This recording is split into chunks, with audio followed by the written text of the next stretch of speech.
I think it's kind of one of the coolest. We're 10 people and we're generating 20 million in revenue. Like those kinds of Yeah. ratios we wouldn't have seen Yeah. a decade ago. And now, people are striving for it. And we hear it from founders. Like we only have this many people. We don't want to hire people. We're raising capital, but we're not hiring.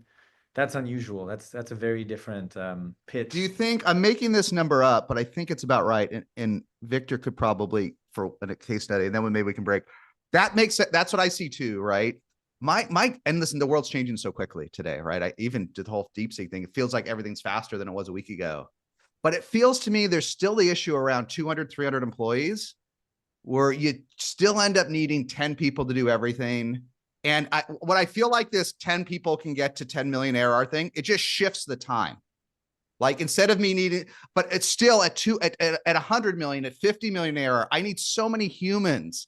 And honestly, so many mediocre humans. You start having to hire, okay, maybe that's the wrong term. You start after hiring A- tier and B tier, no matter, even though you can't say it out loud. And it just takes so many people to do some of the basic stuff. And you need so many salespeople and so many mediocre renewals people. And I just see everything still gumming up today at that size. Maybe if AI gets rid of that roadblock, that'd be awesome.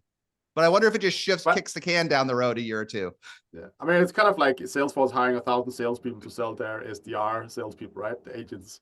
I think there's still a lag. Like, I think we'll definitely be more efficient, but I still think that we're far from you being able to, like at least when you create like true enterprise software, I do think that's a bit different than like more consumer or like SMB stuff, but you don't need the human touch, but it still feels difficult to close. It'll be very interesting if a company with like 20 employees, whatever, gets to close like $1 million deals with the enterprise. I think that would be like a really interesting kind of tipping point.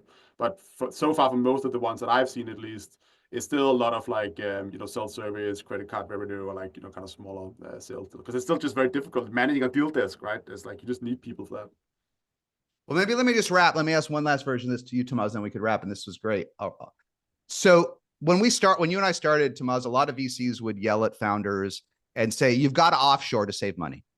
You got everything told that the magic solution when we started, maybe you too, Victor, the magic solution with VCs was have set 50 or 60% of your India offshore. That would magically cut your costs, right? Magically, because developers are fungible. They're all the same. So just hire a bunch of folks in some country you've never personally visited.